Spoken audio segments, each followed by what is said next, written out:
Good morning. It is morning huddle time. I'm Chad Prinky here alongside Stacy Holzinger, as always. The nature of the beast is the competitive nature of the industry. Is if you can see it, you can be it. It's all about the people. The people are what make it great and worthwhile. Yeah, anything that I think helps build the story behind the company is great. These are the things that that you're like, we don't need that because we have plenty of work right now. Got it. But if you don't do it now, where are you going to have work in the future?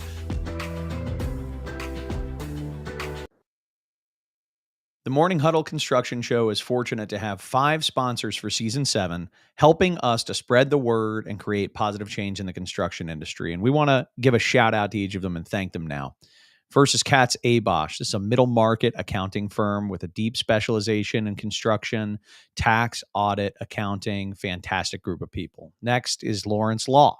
This is a boutique law firm that works with contractors and helps them with their day-to-day legal needs as well as all of their most significant legal challenges that they might run up against.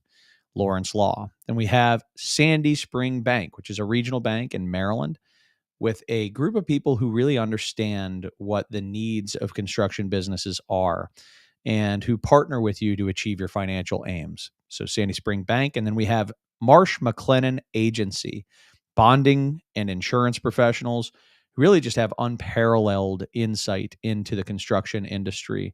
They're the best in the business. And then lastly, we have Genesis AEC. And Genesis is a full service architecture, engineering, and construction management firm with a deep specialization in the life sciences industry. We also happen to have some of their folks help us with guest hosting from time to time. Thank you to all of our sponsors. Let's get back to the show. Stacy, it is morning huddle time. What's happening where you are? Good morning.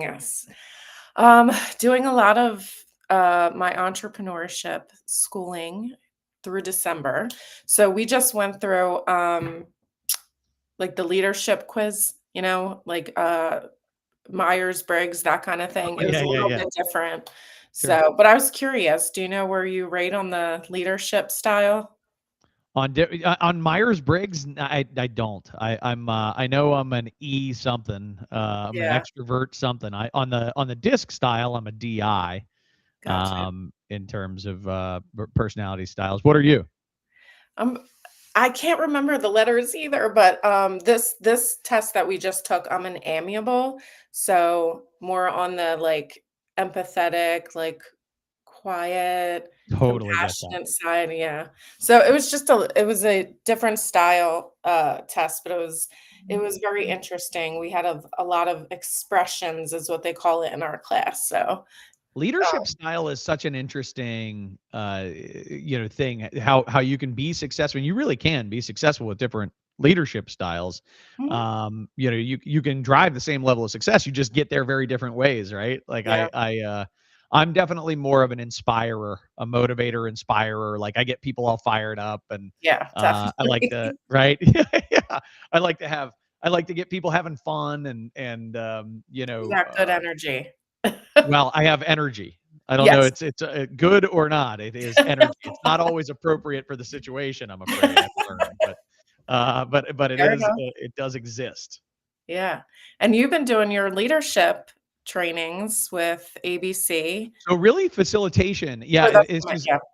This is that time of year again, where everybody's, and not that there's any specific time of year this has to happen, but for some reason, not for some reason, obviously with the new year coming up upon us, companies, organizations that like to get out ahead of it, have their planning sessions for the upcoming year in the fall. And last week I was working with ABC at Metro Washington, helping to facilitate theirs. Today I'm just giving a speech at a planning session, talking about the book, which is the book I think has sold the better part of 5,000 copies now, Stacy. Oh, that's so awesome. Bananas. Great to hear. And you're going to be speaking about your book all over the place, right? You have a lot of all over the place. Yeah, we'll be announcing different opportunities, coming up, where I'll be at different conferences and stuff like that. It's premature to announce anything that is in the works, but I'm pretty confident that we'll be at probably about 1 or 2 conferences a month in the new year. So wow, that's busy. Yeah, awesome. Cool. Yeah, it's really cool. it's a little, yeah, thank you. It continues to be surprising that the book doesn't suck. Oh, really? It's not Seriously, to some degree, like imagine it's a very, vulnerable feeling. It You put it out is. there and you're like, hope this doesn't suck. Yeah.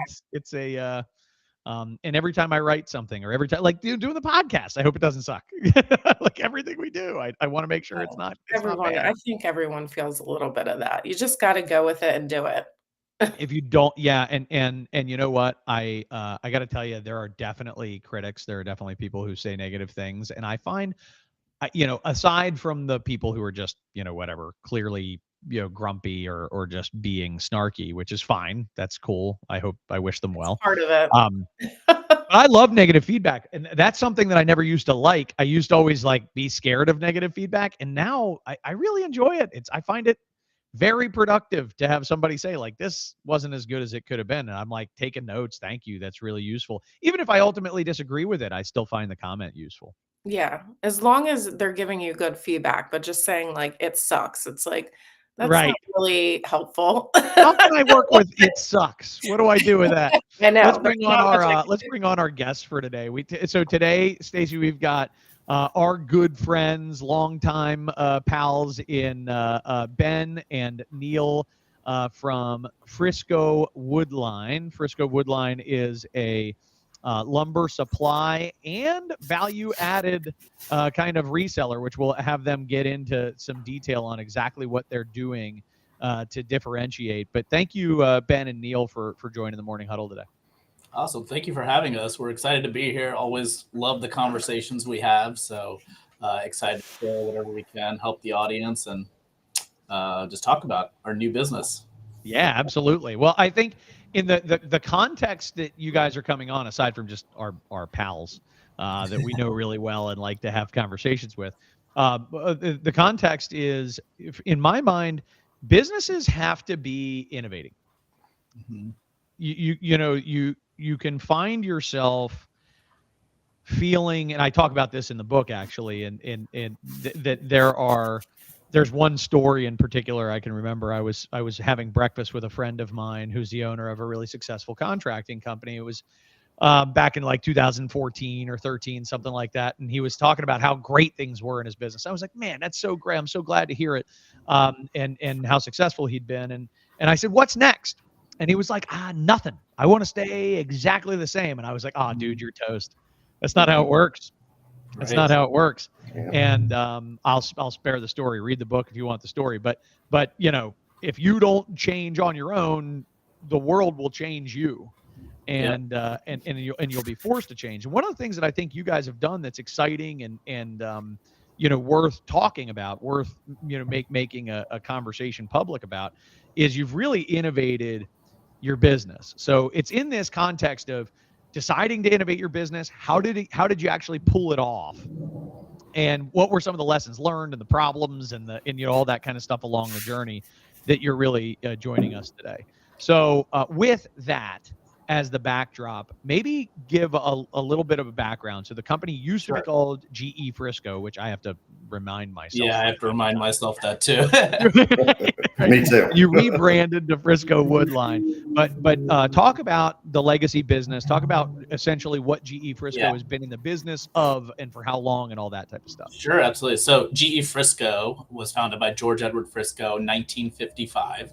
So we'll be celebrating our 70-year anniversary next year, which is really exciting. And I think in and of itself, something to be proud of. But historically, we've been very much a pure play lumber supplier to commercial construction. So everything we've done in the past, for the most part, our customers are commercial general contractors and commercial subcontractors. And that includes your heavy highway, your civil, your utility contractors. But in the past, it was, if it's wood used in construction, that is something that we would sell. But, the future is changing. So that's kind of where we were in the past. And we made a conscious effort a few years ago to change. Happy to chat about that now, or do you want, that's sort of the background of where now Frisco Woodline was or is. And Frisco Woodline, we made the change last year. 2022, 2023 were both big years for us. And those were the years that we really decided to proactively change the direction of the company and invest in a whole new operation, whole new side of our company.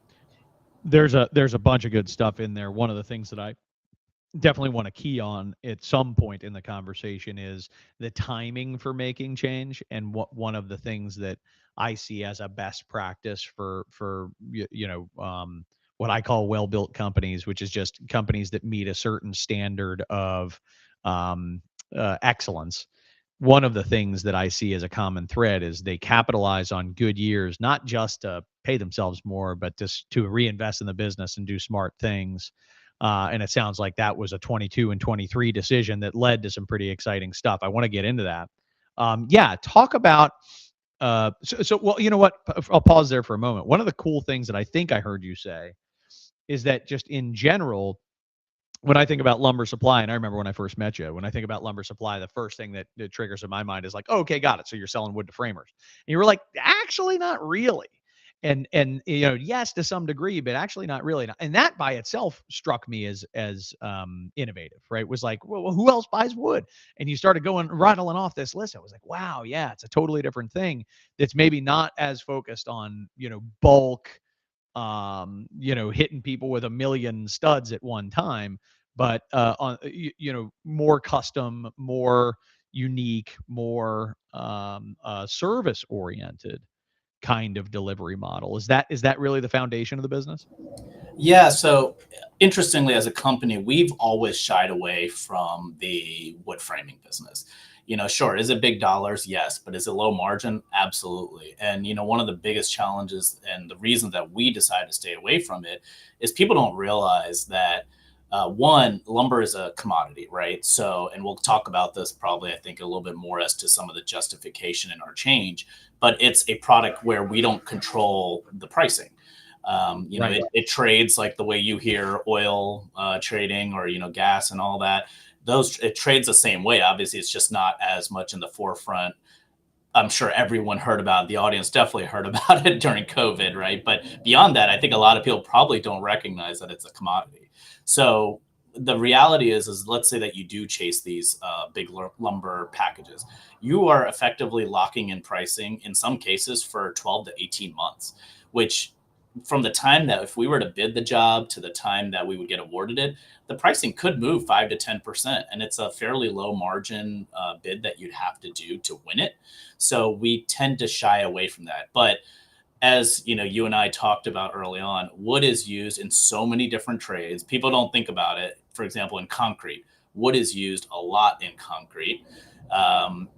And it's used for the forming. It's used for like ply form, for example, 2x4s, 2x6, 2x8s. All that is used so heavily, and that's just one example. As I mentioned, sure, utility contractors are using it. So yes, when you look at us historically, we probably we're not this lumber yard, even though we're very much pure play historically. We were not a lumber yard that was focused on big packages. Like lumber packages and framing packages. We were focused on a lot of the other areas that use wood, which it really is so many different trades out there. Awesome. And so to an extent, I would just like to submit that thinking different has been in your DNA, the whole time. You were always kind of thinking like, well, what's our spot? What's our play? So enter Ben into the equation, right? So Neil, you're the president of the company, yeah? Correct. Yes.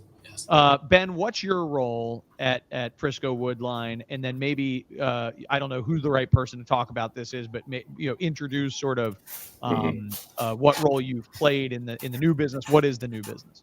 Yeah, absolutely. Yeah. So I'm Ben. I'm director of operations and special services. So I kind of oversee all the operations out of the new division, but also help the sales effort there. So did a little bit of work on the actual lumber yard division, but more so now on the special services. So I was brought on board because at a point in my career, I was sort of looking to bring my corporate knowledge to the table to a small company that can really help them go to the next level, right? And so I was looking for that growth opportunity, and luckily Neil and I met up, and over a beer we had a great conversation about the future and the vision as to what we were going to do. And And, kudos to Neil, that took a chance on me, right?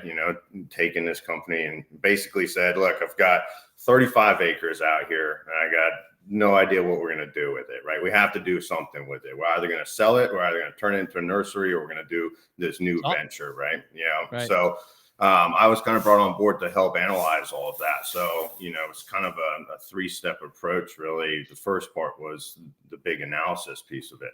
So that's really interesting. If I'm hearing it right, Neil, essentially you hired Ben without knowing exactly what it was that you were going to do together, but that you knew that he was somebody that you could use to innovate the business. Yeah, that's absolutely correct. I mean, some of the trends that we were seeing even before Ben came on board were trends that I knew were festering, that we as a company had seen. So, a couple of those to just give a little bit more specificity here. Since 2018, commodity pricing in general, not just in lumber, but you really look at a lot of other assets, has been construction materials, not just construction materials, but yeah, it's been very volatile, right? So you, again, and we're subject to wherever the market is. So there was a lot more risk coming into the market volatility side of construction, and construction in general, but specifically in our world in lumber. So that was a big problem. The other thing we were seeing is it was just getting so much more competitive. Certain things that we were leaders of and had great market share in, it was a lot of people started selling them. And big supply houses, some of the supply houses that really historically focused more on drywall or different products for concrete contractors, they started selling wood products. And the pricing got so competitive, in many cases, it was hard for us to compete. And we knew that convenience sells, right? I mean, this was Amazon, and with Amazon Prime was starting to really take off, in the late teens. And now, I mean, today, I don't think there's a person out there that doesn't know what Amazon Prime is. Right. So convenience sells. And we knew we did not want to be we didn't want to start competing with these one-stop shop big supply houses, because I just felt it was an extremely challenging proposition. You'd have to invest a lot of money to bring all that inventory on board, and then all for what, sort of tiny margins, because those players tend to be very price aggressive. And that's just not what we wanted. So they're doing a volume business. They're doing a business. It's correct. About, the more volume you can possibly do, the lower you can buy it at. The lower you can buy it at, the more you can create margin, just simply by buying better, not by selling for more. Right? If that makes sense. Yeah, and we wanted to create a business that had long impact, long lasting. So that's when this whole conversation, and where Ben comes into play, is the fact that we wanted to look at a business and decommoditize ourselves. We wanted to offer services, things that we, A, had more pricing control over, B, would be unique to the marketplace, and C, it was just things that people weren't doing as much. And we were fortunate. We had this, 35 acre property, as Ben had mentioned just a little bit ago. So we had certain things and certain assets that I think we were looking at, and how do we really revitalize it? How do we look at investing in a whole new side of our business? And that's where I was like, okay, Ben, you have the analytical ability as well. Let's work on this together. Let's figure out what are some of the ways, and where can we go? Where can we shift our business so that we give ourselves the staying power in the future? Awesome. Okay. So ultimately, what direction do you take the business, and exactly what does that, entail? And then maybe naturally you can just get right into the story of how you put it together.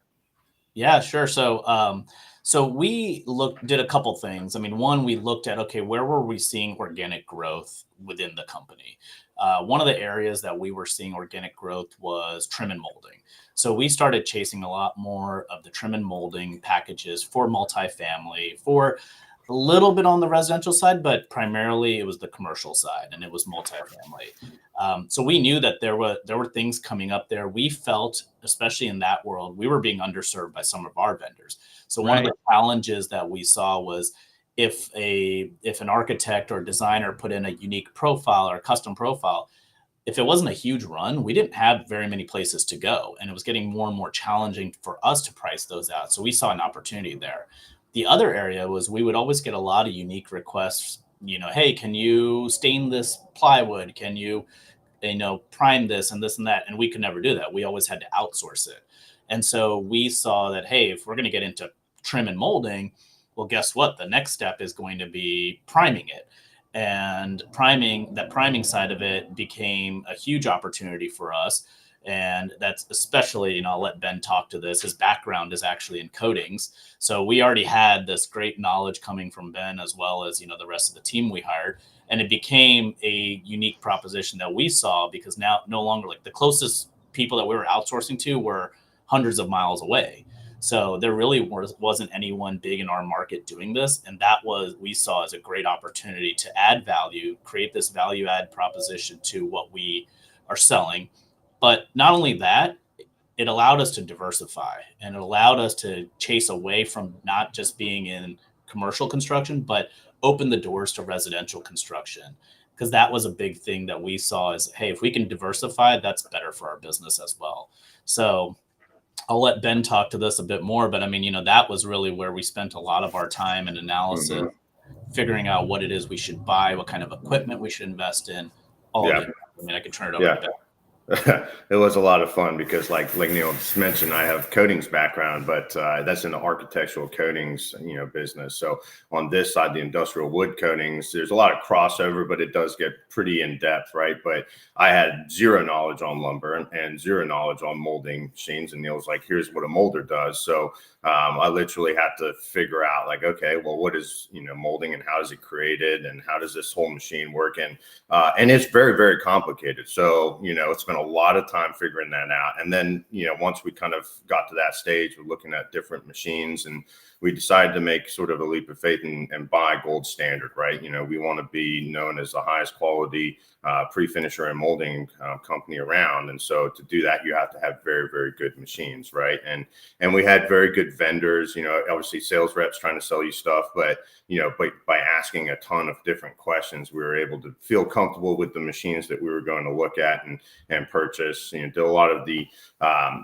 travel down to looking at those machines and seeing how they work. And then from there, we kind of like, all right, this is what we're going to go with. Actually, like on our pre-finisher, we went down there with an idea of what we wanted, a vacuum coater, and then we left with a completely different machine, because when we went down there, we were like, wow, that's going to open up the doors for a whole nother thing, right? So so that was a good portion of it. And then you obviously have to make the money work, right? You got to figure out, like, how much does this all cost? Well, what's the break-even point? And so we had this huge model that was very complex, and it started getting more and more because there's just so many different components that impacted it. So, luckily Neil's background is in finance, and I'm pretty analytical. So we were able to kind of figure out, like, okay, this is a good business decision. Let's move forward with it. Right. So, and so once that was a green light, and that's what we decided we were going to do, put some timelines around it. Okay, how long is it going to take to get all this in? We had to completely renovate our existing facility. So, clean the whole thing. And we're old. We're an old company. It was an old sawmill, and there's a lot of old gear that we have. And so we had to basically take a building that, instead of investing in a new one, which we did look at, we basically look at that property to figure out, okay, do we buy a new building? Do we renovate a new building? And we had, I think it was 17 different iterations on CAD that we were trying to fit all the machines in and all the measurements, and it was constant visits to figure out, okay, what is the best sort of mechanism here that's going to be the most ergonomic and be able to kind of work for the actual workers, right? And the operators, they're going to be using this equipment. And so we landed on the one, which actually was kind of funny, because we got all the way to 17 and we're like, let's just look at number one again. And number one is kind of where we landed. So we had it in the beginning, but, we just wanted to make sure that we had it right. So that's kind of where it ended up. And we spent a lot of time renovating the building, new roof, new insulation in there, new ceiling, do a lot of like the structural foundation on the walls, insulation, painting it, building an office. And a lot of that we did all in-house. We had a great employee. He's retired now, Jerry, and he worked with us for about 27 years, and guy knew everything, right? The term jerry rigging is literally where it kind of came from, right? It came from him. Yeah, it came from him, right? So a little rough around the edges, but super knowledgeable, right? And helped me kind of figure out what we need to do and how we get machines in there. And then as we were doing that, we're adding to our team, right? And which is a whole nother conversation. But we brought all these people on board, and we did a lot of this in-house, only outsourcing what we needed to outsource. So it's a fun, and we actually have like a lot of videos on it. We called it Project Sherman, and it was a lot of big involvement from all the employees to get it to where it needed to be. Yeah, that's awesome. So I mean, it's obvious that there were a lot of moving parts to actually getting to enacting this change, but it sounds like what you have to do is kind of strike this balance of keeping an open mind so that you're willing to change the plan as you learn information that, like, for example, 100%. when you shared, we went for one type of machine and we ended up buying a different type of machine, and that type of stuff. But then also having and working a project plan. Otherwise, this is the type of thing I've watched coming into some companies. I'll be like, what's out there? And they'll be like, yeah, we started that. We start, that type of thing. And I think you have to be able and willing to see it all the way through, which clearly you guys have. So far, success story. Has this turned into a value add to the business? It's relatively new, so I don't know. Yeah. What are the early returns? Yeah, I mean, it's been a work in progress, for sure. I mean, I think that, of course, we want the honest answer is we want everything to go faster, and earlier on we want break even yesterday, right? But it's been overall, it's been a success. It's opened doors for us to new customers, new customer types. So now, are we not just selling to commercial contractors? We're selling to residential builders. We're selling to manufacturers in certain cases. We're selling to other dealers. So, people are coming to us for what we're doing now, which is awesome and incredible to hear. Not only that, kudos to the team. And I'm not just saying this. I think we have the best finish, especially for the pre-finished stuff we're doing. We have the best finish in the industry. People come to us, and these are manufacturers that produce like PVC boards or PVC trim, or all sorts of things. Like, we're working with a lot of companies out there, and when they see our finish, they're like, "Oh wow, this is incredible." And so we welcome demos anytime. People can come in, check out what we're doing. We're happy to show. We're happy to talk about it. And I think on that front, it's been a big thing. And a success to the marketplace. What I would say has been the biggest challenge, though, is that, interestingly, the DC area, the MidAtlantic, has been a little slow to adopt pre-finished. And that's, what we've seen is like, and I guess we wouldn't have thought this right out of the gate, but this is actually our opportunity too, which is the cool part of it, in that pre-finish has been bigger, further northeast, more in the Carolinas. There's been this little void in this Mid-Atlantic region around pre-finishing, which I think is actually bodes well for us. So on the one hand, our sales efforts have become more educational, but on the other hand, we're getting that, early mover advantage on it, right? And so that's been the fun part. It's been fun to educate people. We're doing, like I said, we're doing demos all the time. I'm sure the team is tired of talking about and showing what we do. And obviously a demo isn't the easiest thing for us to do, because we kind of stop production. Right. Stop what you're doing and show people how you're doing it. Everybody plan to work an extra 20 minutes today. Exactly. It's effort and it's setup. It's we're doing for free what we would normally charge for, but it's awesome to get the reactions. And for us, it's great to just get that feedback from the manufacturers, from other builders when they come and see what we're doing. So I want to jump on that for a moment and just expand. I've had, there are all kinds of, business is fun, isn't it? Business is neat. I've been fortunate to have exposure to hundreds of contractors and construction companies over my 15 or 16 or however long years I've been doing this. And what I've noticed, in some situations, I've had some exposure to what I call market. I don't know if it's even called this, but what I call market creation. There are situations where you are filling a clear market demand, and those are always really neat. And I'm sure you have some of that going on in your business, where you're jumping right in and are a new option for an established thing that people already buy. And they, maybe your finish is better, or maybe your service is better, or maybe your location's easier, or maybe your prices are lower, or whatever, that kind of attract attention, that say, oh, hey, there's a new such and such in this market. Like, this happens with geographic expansion all the time. And it's one of the easiest ways for companies to successfully grow is to move into a geography where there's really nobody that does what you do in that geography at the level you do it. So all of a sudden you show up and everybody's like, oh my gosh, another option.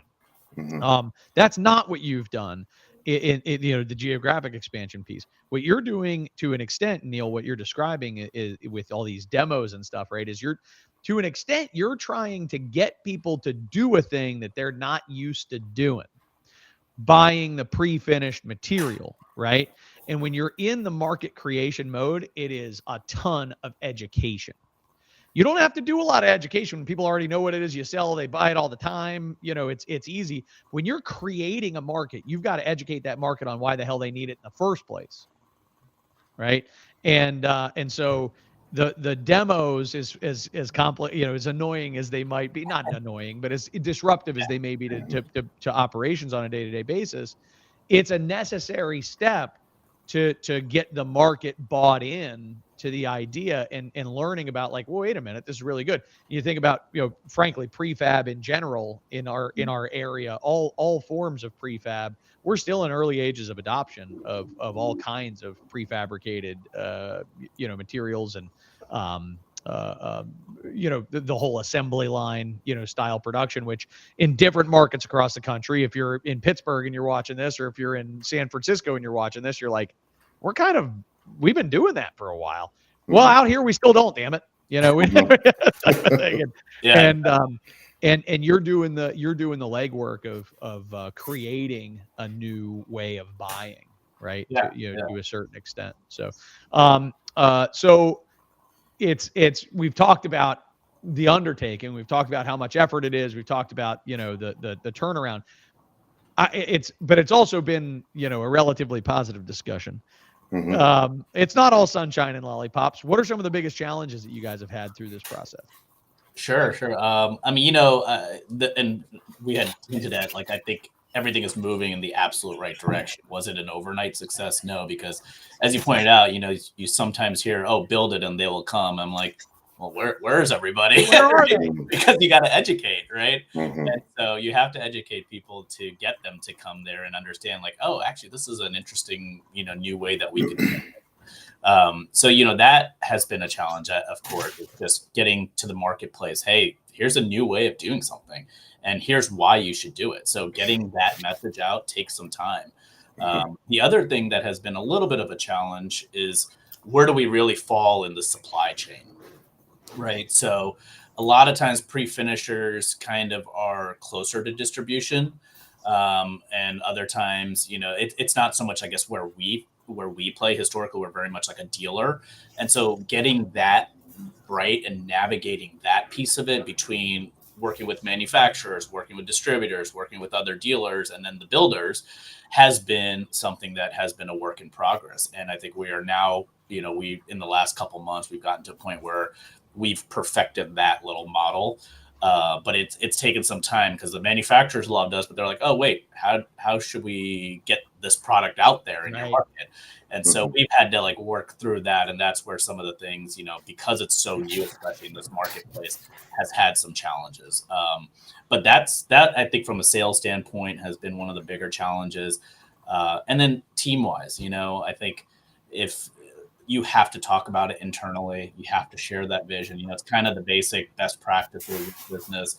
You really have to communicate it to your team over and over and over again, because getting them on board with it, understanding, hey, this is why this change is important, is tough. It's a really hard conversation. As we all know, change is difficult, right? But rightfully so, Chad, you pointed out, you have to change. You have to change, or everything will change around you, and you're going to just get swept up.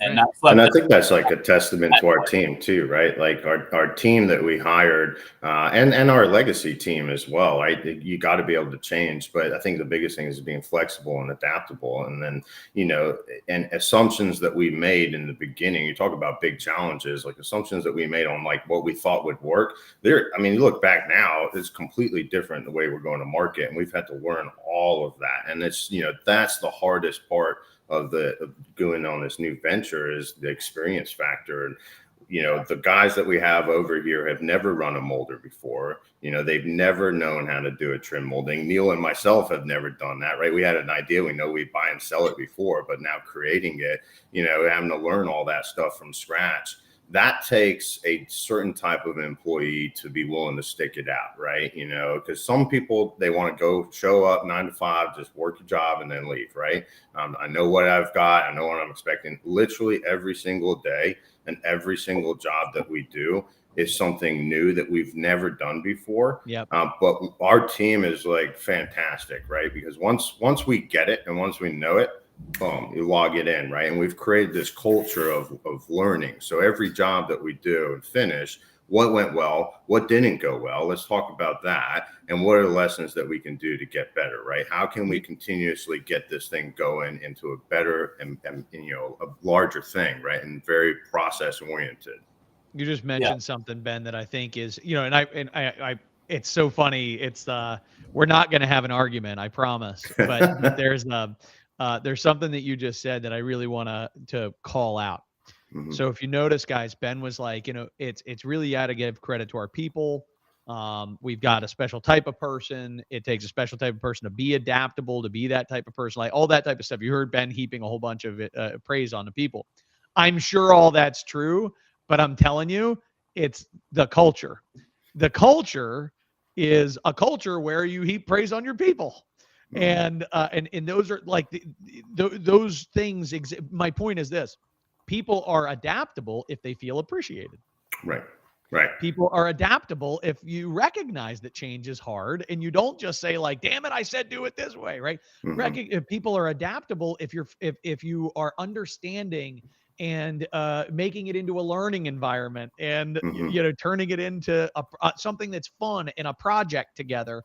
It's not the people that are adaptable. Yes, certainly. I'm sure you have great people, but it's the environment that you're putting people into to succeed. That's my experience in watching this over and over again, is that it's, there are always exceptions. There's like, that one ain't changing. Like there's nothing that we can do about that one. And I think it's also like sharing the vision too, right? Like, so for me personally, I work with Neil very closely every single day, and he's sharing his vision as to where he wants to go and what I need to do and be a part of that. And I'm taking that and sharing that even further down the lines. Right. And so I think it's just sort of creating that culture, and it's hard. Like, it is very, very hard. I mean, we have completely changed as a company, and we're facing that culture shift right now, right? Like, this is where we're going and this is what we want to do.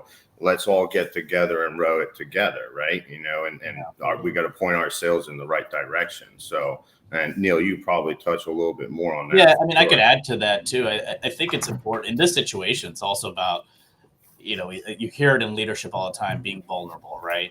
And you have to show, I have to show, hey, I don't know all the answers. Yeah. I know you might come to me thinking I do, but I don't always know every answer. So Ben mentioned the stuff. There's times where we're doing something like, oh shoot, that's like totally wrong, or hey, that's not the best way. We need to shift it. And so you have to get people on board. Like, guys, I know we did this way yesterday, but we're going to shift that today.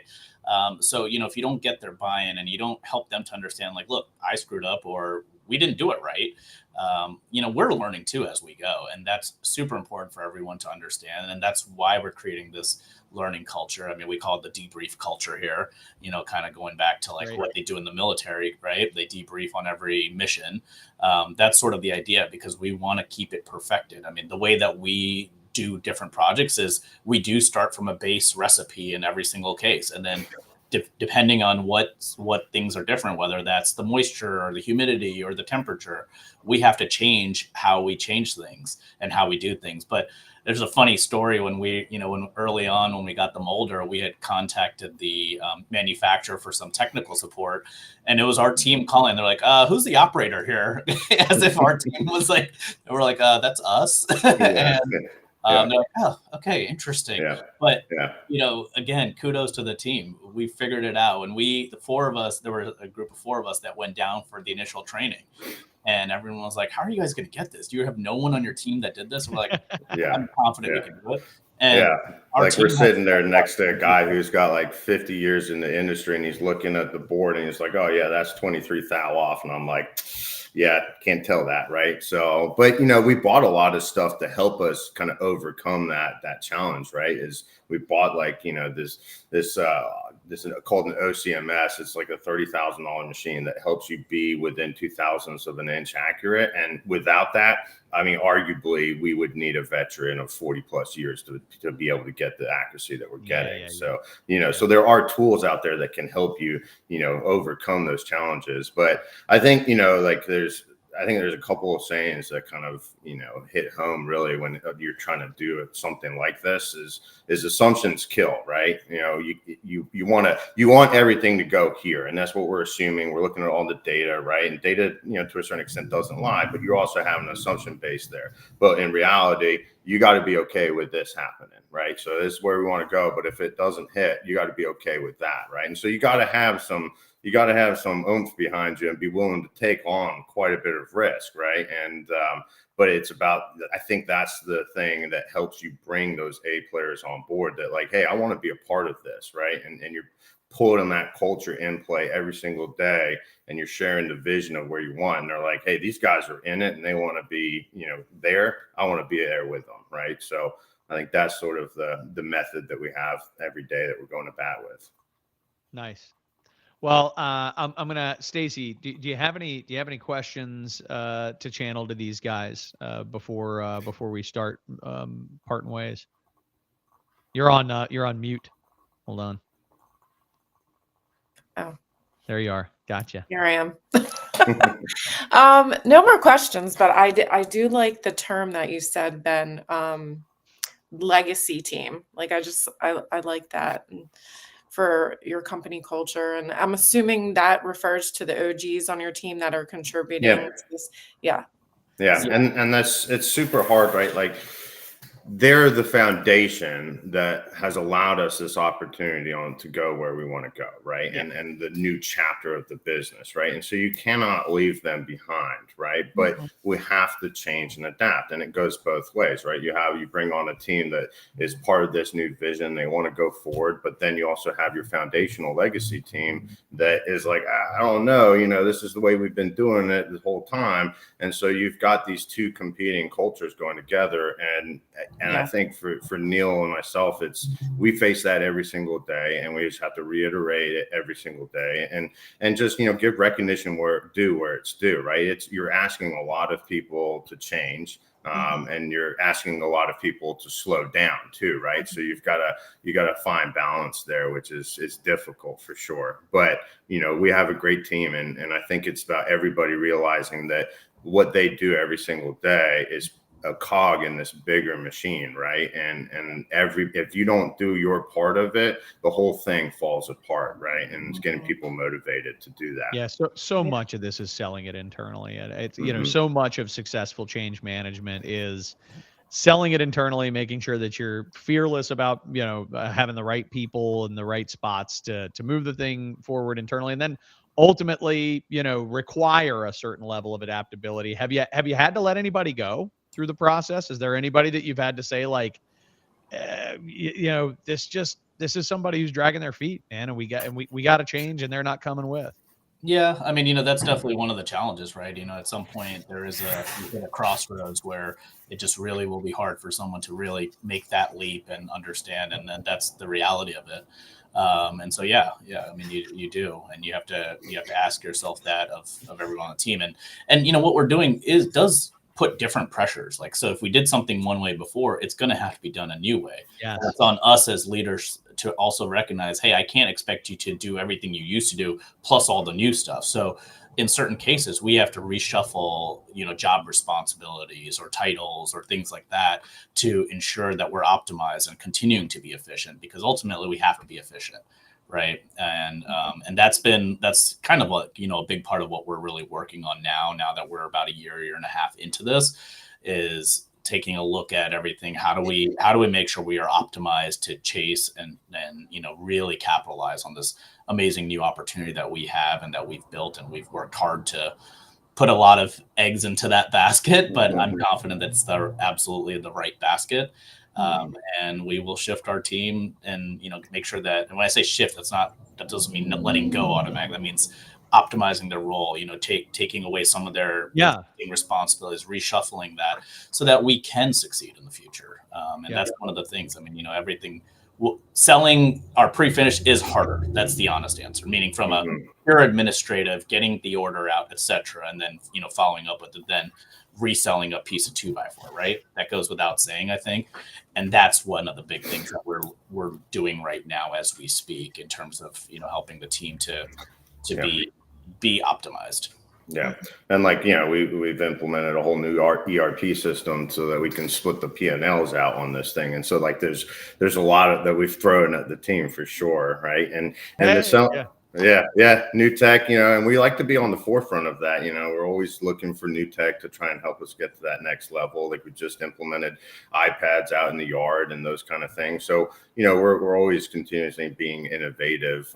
And I think on the sales front, it's a very difficult sell, right? So like on our molding, we're trying to get in with companies that have been out there for a long time. Yeah, it's a totally new market for you guys. Right, it's not like you're going to call the concrete guy and be like, hey, how about some molding?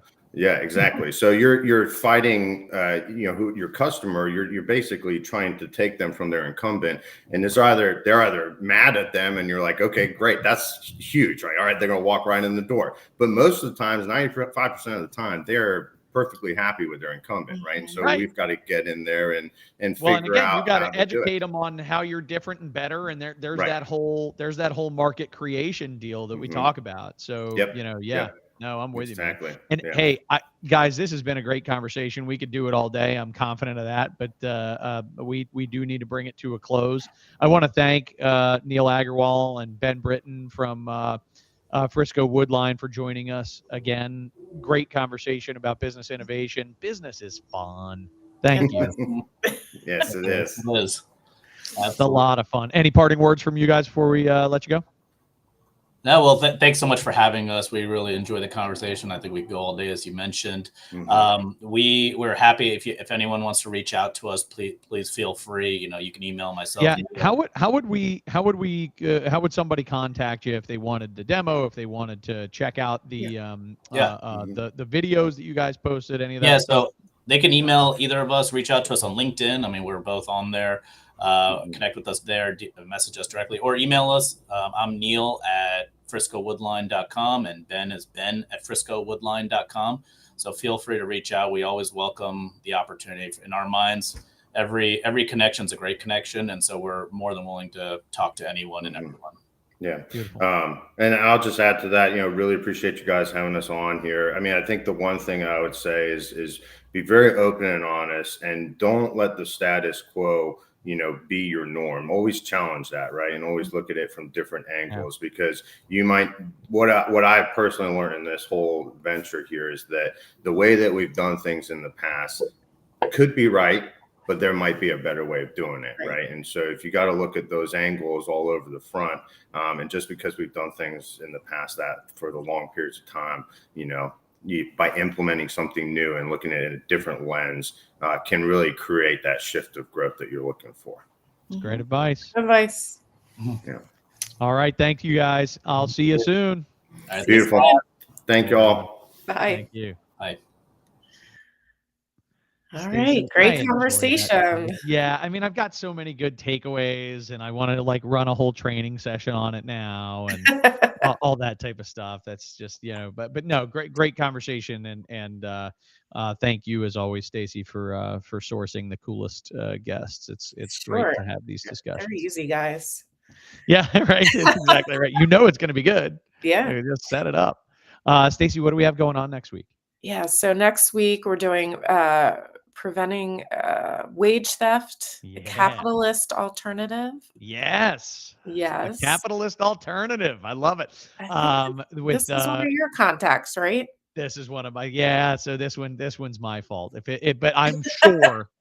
No, it's a blast. This is gonna be with my buddy Matt DeSarno. He has an unbelievable experience and he was a career FBI guy, and has such an incredible set of experiences and stories from that. And has since created a technology platform specifically for the construction industry to essentially help to make sure that we're following the law on who we put on our projects. I promise it will not be a boring discussion. Matt's a blast, and I'll be similar to this week where I'm running this from I promise this is not a fake backdrop. It's a bridal suite. Thank you very much, in a farmhouse. And it's not a fake background as much as it looks like it. I almost want to get up and walk around and prove it if it wouldn't just waste people's time. I would do that. But and next week I'll be running it from a hotel in Fort Worth. So, but this mic I hope will make it in my suitcase and prevent bad audio. Right. And next week you'll be hopefully live with our guest, right? And let's see. We'll see if the hotel will give me a space. We talked about him coming to my room, and I think we both agreed that would send a little bad awkward. messages. Yeah. Be like, so Matt and I are here first thing in the morning. We're just kind of sitting next to this bed. Yeah. We figured that was a no. So, Stacy, look forward to seeing you next week. And just one quick moment to remind the audience that while Stacy and I both we adore doing the Morning Huddle construction show, it is neither of our full-time job. You can learn more about Stacy's business, which is Steel Toe Communications, steeltoecommunications.com. Stacy leads that group. It is a marketing and website company, social media website, branding, all the good stuff, specifically for construction companies. And what I do is lead a team of consultants at Well Built Construction Consulting. And we help to build strategic business plans for construction companies and help those business plans turn into fruition, whether it's succession or exit planning or just growth. That's the type of stuff that we do. So check us both out. You can wellbuiltconsulting.com. Yes. All right. All right. Have a good one. See you next week. You too, Stace. Wear your cowboy hat. Oh man, I need to get a cowboy hat. Yes, you do. I'll see what I can do. All right. Yeah. See ya.